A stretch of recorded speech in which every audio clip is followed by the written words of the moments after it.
Hello friends, आप सबका एक बार फिर से बहुत बहुत स्वागत है। तो आज का टॉपिक है जीएसटी से रिलेटेड ट्रांजैक्शन को डबल कॉलम कैश बुक में कैसे रिकॉर्ड करेंगे। तो चलिए शुरू करते हैं। तो ये पूरा एक क्वेश्चन है जिसमें जीएसटी से रिलेटेड ट्रांजैक्शंस भी हैं। तो इनको डबल कॉलम कैश बुक में कैसे रिकॉर्ड करेंगे ये देखते हैं। तो पहला ट्रांजैक्शन है कैपिटल इंट्रोड्यूस इन बिजनेस, 1,50,000 रुपये। 1,50,000 रुपये से एक बिजनेस को आरंभ किया गया, स्टार्ट किया गया। और उसमें कैपिटल कितनी है? 1,50,000। ये कैश के रूप में लगाई गई है कैपिटल। तो क्या करेंगे डबल कॉलम कैश बुक में? अब चूँकि बिजनेस में कैश आ रही है, कैश रिसीप्ट हो रही है, इसलिए रिसीप्ट साइड में कैश वाले कॉलम में पार्टिकुलर्स में लिखेंगे टू कैपिटल अकाउंट और 1,50,000 रिकॉर्ड कर देंगे।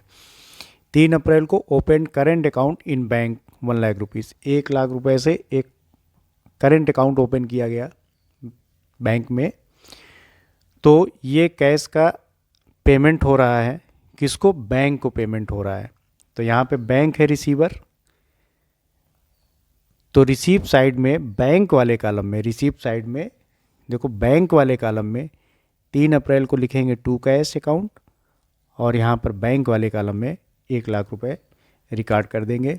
और इधर कैश का पेमेंट हो रहा है चूँकि, इसलिए पेमेंट साइड में कैश वाले कॉलम में यहाँ पे बाई बैंक लिखेंगे और यहाँ पे 1,00,000 रुपये रिकॉर्ड कर देंगे। अब देखो ये बन गई कंट्रा एंट्री। कंट्रा एंट्री वो होती है जिसमें कैश वाले कॉलम में भी एंट्री रिकॉर्ड की जाएगी और आपके बैंक वाले कॉलम में भी एंट्री रिकॉर्ड की जाएगी, उसको बोलेंगे कंट्रा एंट्री। 4 अप्रैल को बॉट गुड्स फॉर कैश कितना है? 17,858 रुपये। और इसमें CGST है 6% और SGST 6%। CGST का मतलब central goods and service tax.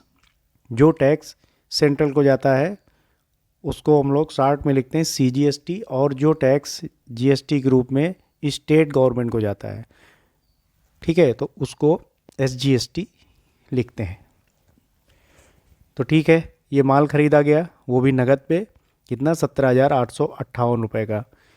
तो पेमेंट साइड में बाई परचेज लिखेंगे 17,858, चूँकि कैश पेमेंट किया गया है इसलिए कैश वाले कॉलम में 17,858 रुपये यहाँ पे रिकॉर्ड कर देंगे और इसका 6% GST निकालेंगे। तो जब परचेज करते हैं तो उसमें इनपुट GST, और जब सेल करते हैं तो उसमें आउटपुट GST के नाम से एक अकाउंट ओपन किया जाएगा। तो इनपुट CGST वो टैक्स जो सेंट्रल को जा रहा है तो उसको लिखेंगे इनपुट CGST, और जो टैक्स स्टेट गवर्नमेंट को जा रहा है परचेस वाले केस में उसको लिखेंगे इनपुट SGST। तो यहाँ पर इनपुट CGST कितना निकला? 1,071 रुपये। 6% इसका निकालेंगे तो 1,071 रुपये निकलेगा। और SGST भी 6% है तो वो भी 1,071 रुपये लिखेगा। अब इसका भी कैश ही पेमेंट किया गया है, इसलिए पेमेंट साइड में कैश वाले कॉलम में ही इसको परचेज अकाउंट के नीचे उसके नीचे आप डेट डाल के और बाई इनपुट CGST लिखेंगे 1,071 रुपये, और सेम डेट में बाई इनपुट SGST इसको रिकॉर्ड कर देंगे कितना? 1,071 रुपये। तो GST से रिलेटेड एंट्री कोई टफ नहीं है। परचेज़ के साथ में अगर GST भी उसमें मेंशन है क्वेश्चन में, तो जितने परसेंट है उतने परसेंट आप परचेज़ का GST निकालो और परचेज़ के नीचे ही इनपुट CGST और इनपुट SGST दोनों को आप रिकॉर्ड कर देंगे। वैसे ही सेल्स के केस में है।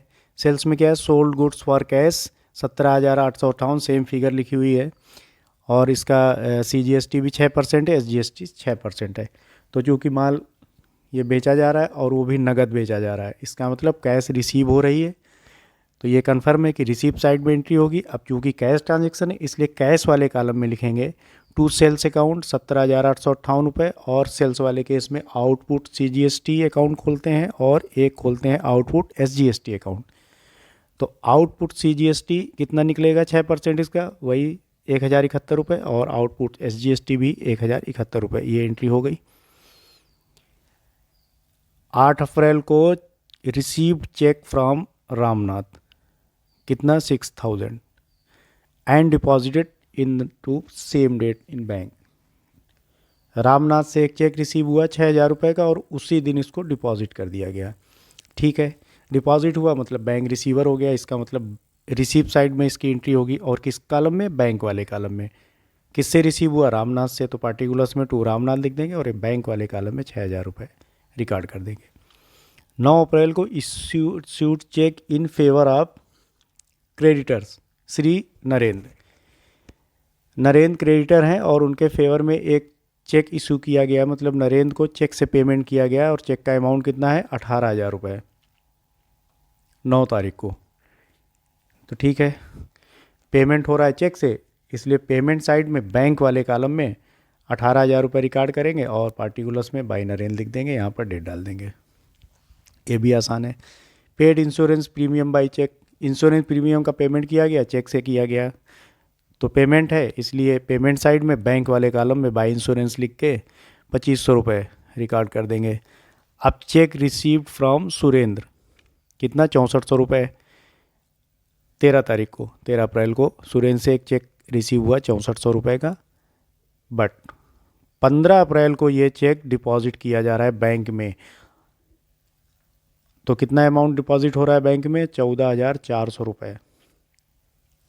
तो 6,400 रुपये आपका ये हो गया, चेक का अमाउंट हो गया, और बाकी 8,000 रुपये कैश हो गया। अब चेक चूँकि उसी दिन बैंक में जमा नहीं हुआ है, इसलिए उसको कैश वाले कॉलम में लिखते हैं। ये पहले भी पिछले वीडियो में हम लोग डिस्कस कर चुके हैं इस एंट्री को। तो यहाँ पर 13 अप्रैल को टू सुरेंद्र लिखेंगे और ये कैश वाले कॉलम में 6,400 रुपये रिकॉर्ड कर देंगे। फिर 15 तारीख को एक कंट्रा एंट्री बनाएंगे। अब 15 तारीख को जो कंट्रा एंट्री बनेगी वो कितने की बनेगी, 14,400 रुपये की, क्योंकि सुरेंद्र से चेक तो मिला था 6,400 का, उसमें से कुछ रुपए और मिला के बैंक में जमा करा दिया गया, कितना, 14,400 रुपये। तो पेमेंट हुआ कितना, 14,400 रुपये का। तो पेमेंट साइड में अब चूँकि कैश पेमेंट हो रहा है ये, तो कैश वाले कॉलम में 14,400 रुपये लिखेंगे और यहाँ पर बैंक रिसीव कर रहा है कितना, 14,400 रुपये। तो रिसीव साइड में बैंक वाले कॉलम में 14,400 रुपये टू कैश लिख देंगे। ये हो गई कंट्रा एंट्री, यहाँ सी लिख देंगे, उधर भी सी लिख देंगे, ये हो गई एंट्री। अब 18 अप्रैल को रामनाथ चेक रिसीव्ड ऑन 8 अप्रैल, 8 अप्रैल को जो रामनाथ से चेक रिसीव हुआ था कितने का, 6,000 रुपये का, उसी दिन बैंक में डिपॉजिट भी कर दिया गया था, वॉज डिसऑनर्ड, वो चेक डिसऑनर हो गया। और क्या हुआ, the bank charges 60 for expenses, bank ने उस डिसऑनर चेक के अगेंस्ट में 60 रुपये बैंक चार्जेस ले लिए। तो ये 60 रुपये और चले गए। रामनाथ से एक 6,000 का चेक मिला था, कब, 8 अप्रैल को, बैंक में जमा कर दिया गया। 18 तारीख को वो चेक डिसऑनर हो गया, मतलब वापस हो गया, बैंक ने उस चेक को क्लियर करने से मना कर दिया और 60 रुपये बैंक के चार्जेस भी ले लिए उसने, बैंक चार्जेस के नाम से। तो अब देखो ये 60 रुपये कहाँ जाएंगे, ये 60 रुपये बैंक चार्जेस वाले में तो नहीं जाएंगे, क्योंकि ये बैंक चार्जेस भाई हम क्यों दें, आप समझो बात को। रामनाथ ने चेक दिया, अब वो चेक डिसऑनर हो गया, वो गलत चेक था, या उनके अकाउंट में पेमेंट नहीं रहा होगा, या उनके साइन गड़बड़ रहे होंगे, या ओवर राइटिंग होगी, कोई भी कारण रहा हो। तो ये जो 60 रुपये का जो ये एक्सपेंसेस आ गया, जो बैंक ने ले लिए, किससे, हमसे ले लिए, मेरे खाते से काट लिए उसने 60 रुपये। तो अब हम क्या करेंगे, रामनाथ को एक बार का क्या करा था हम लोगों ने, यहाँ पर क्रेडिट किया था, कब, जब उन्होंने चेक दिया था। तो क्या एंट्री करी थी, बैंक अकाउंट को डेबिट किया था, तो बैंक अकाउंट के डेबिट साइड में 6,000 रुपये दिखाए गए थे और रामनाथ को किया गया था क्रेडिट। अब दोबारा इस एंट्री को हम लोग पलट देंगे, कितने अमाउंट से, 6,060 रुपये से, क्योंकि ये 60 रुपये भी मिस्टर रामनाथ के ही खाते में जुड़ेंगे। तो अब क्या करेंगे, रामनाथ को डेबिट कर देंगे, कितने से, 6,060 रुपये से, और बैंक अकाउंट को क्रेडिट कर देंगे, कितने से, 6,060 रुपये से। तो जब बैंक अकाउंट को क्रेडिट करेंगे तो चूँकि पेमेंट साइड क्रेडिट साइड होता है, इसलिए पेमेंट साइड में बैंक वाले कॉलम में 6,060 रुपये रिकॉर्ड करेंगे और रामनाथ का नाम लिख देंगे यहाँ पर पार्टिकुलर्स में। ये हो गया। परचेज गुड्स फ्रॉम किशोर, कितना, 7,500 रुपये का, इसमें CGST 6% है और SGST भी 6% है। लेकिन बस एक चीज़ ध्यान रखना, परचेज गुड्स फ्रॉम किशोर, अगर यहाँ पर लिखा होता फॉर कैश तो कैश बुक में इसको रिकॉर्ड करते। अब चूंकि ये कैश ट्रांजैक्शन है नहीं, ये है क्रेडिट ट्रांजैक्शन, किस ओर से ये माल उधार खरीदा जा रहा है, इसलिए इसकी एंट्री कैश बुक में नहीं होगी। इस तरीके का भी कोई ट्रांजैक्शन पूरे क्वेश्चन में एक आ सकता है, तो इस बात का ध्यान रखना कि कैश बुक में सिर्फ कैश ट्रांजैक्शन को ही रिकॉर्ड किया जाएगा। अगर कोई उधार लेन देन है तो उसको इसमें रिकॉर्ड नहीं करेंगे, तो इसलिए इसको इस कैश बुक में रिकॉर्ड नहीं किया जाएगा। आगे देखो।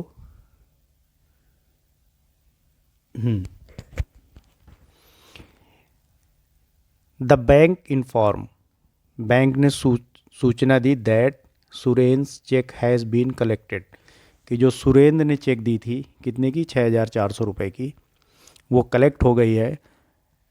And 40 rupees has been debited as collection charges, ये चेक कलेक्ट हो गई है सुरेंद्र की, जो सुरेंद्र ने चेक दी थी 6,400 रुपये की, उसका पेमेंट खाते में आ गया है अकाउंट में, लेकिन उसके बैंक चार्जेस उसने कितने काट लिए, बैंक ने काट लिए कलेक्शन चार्जेस कितने, 40 रुपये। तो ठीक है, ये है सिंपल सा एक बैंक चार्जेस एक्सपेंसेस। तो 25 अप्रैल को इन्फॉर्मेशन मिली है बैंक की तरफ से, तो 25 अप्रैल को बैंक के पेमेंट साइड में बाई बैंक चार्जेस लिखेंगे और 40 रुपये रिकॉर्ड कर देंगे। 30 तारीख को 2 चेक इशू की जाएगी, एक तो ये पर्सनल यूज़ के लिए एक चेक दिया गया है, चेक काटा गया है, और ये सैलरी के अगेंस्ट में 16,000 का चेक दिया गया है। तो ये चूँकि पेमेंट हो रहा है, चाहे वो ऑनर को हो रहा हो चाहे किसी एम्प्लॉय को हो रहा हो, तो ऑनर को पेमेंट हो रहा है 5,000 रुपये का चेक से, तो ये हो गई ड्राइंग। तो बैंक वाले कॉलम में पेमेंट साइड में बाई ड्राइंग लिखेंगे और ये 5,000 रुपये यहाँ पे रिकॉर्ड कर देंगे। और 30 अप्रैल को ही 16,000 रुपये की सैलरी दे जा रहे, तो ये बाई सैलरी अकाउंट लिख के बैंक वाले कॉलम में ही 16,000 रुपये लिख देंगे। 30 अप्रैल को ही पेड टू पेटी कैशियर 1,000 रुपीज़, ये कैश दिया जा रहा है, चेक से पेमेंट नहीं हो भाई, पेटी कैश का तो कैश ही दिया जाएगा ना, चेक थोड़ी दे दिया जाएगा। ठीक है, तो ये तो अंडरस्टूड है। तो यहाँ पर लिख देंगे पेमेंट हो रहा है पेटी कैशियर को, तो पेमेंट साइड में कैश वाले कॉलम में बाई पेटी कैश अकाउंट लिख के 1,000 रुपये यहाँ पे रिकॉर्ड कर देंगे। अब इनका निकालो बैलेंस, इसको टोटल करो, कैश के जो पेमेंट हुआ है उसको टोटल करो, उस टोटल को इसमें से माइनस कर देंगे तो 41,000 रुपये का ये कैश का बैलेंस निकलेगा, और इसी तरीके से 72,800 रुपये ये बैंक का बैलेंस निकलेगा। तो 30 अप्रैल को बाई बैलेंस शीट करके ये बैलेंस लिख देंगे इसमें, और यही बैलेंस आपका 1 मई को ओपनिंग बैलेंस बन जाएगा। तो ओपनिंग बैलेंस क्या लिखते हैं, या तो ओपनिंग बैलेंस लिख दो या टू बैलेंस BD लिख दो। कैश वाले कॉलम में 41,000 और बैंक वाले कॉलम में 72,800 रुपये। तो GST से रिलेटेड कुछ एंट्रीज इसमें आ गई थी और आ गई है, और उनको समझ लिया हम लोगों ने, कुछ नई एंट्री भी जान ली। तो अब मिलते हैं नेक्स्ट वीडियो में, तब तक के लिए bye bye and take care.